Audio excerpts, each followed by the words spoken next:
sutu. Oh, tak tahu lagi. Tak biasa lagi. Tak je main lagi. Ngai biasa ah. Yang dulu ya. Bagi beli dah. Bayar dah dulu. Ada dah.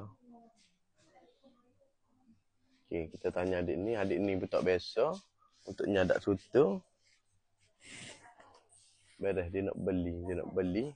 Kita tanya dia, ada TikTok tak? Ada TikTok tak? Tak ada TikTok, tak main TikTok. Naik.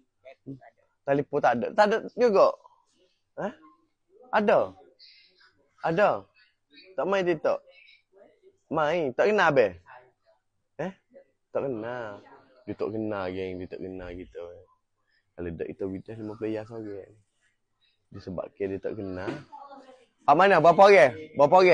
Bawa telefon. Cepat. Berapa orang bawa telefon? Cuba tanya. Cepat. Meh. Teka si rezeki dengan adik-adik. Meh. Jom. Kita follow dia. Kita follow set dia. Kita tanya dia. Ada follow ke tak? Let's jom. Nak pergi mana set dia ni? Lari dah.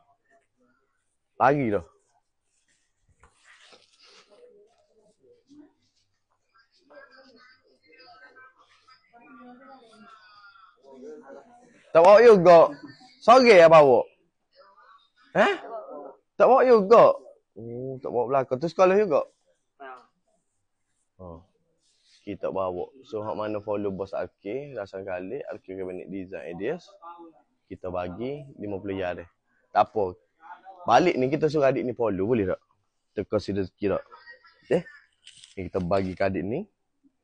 So, dia belilah, ikut dia lah. Nak beli ke apa tak? Okey, kita cabut sini. Kenal ada Abel? Tak kenal. Gapa nama gapa tadi? Abel, nama gapa? Abel. Bos Arke. Bos Arke. Balik follow dah. Boleh? Balik follow. Ni. Biar dia bagi dua ni lah.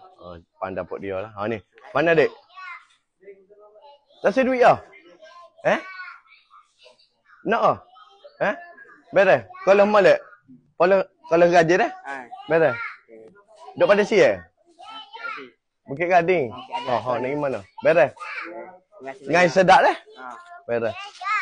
Apa? Adik dia pegang sekejap. Okey, beres. Kita pilih ngai dulu. Okey, apa pun geng? Janji jual. Okey.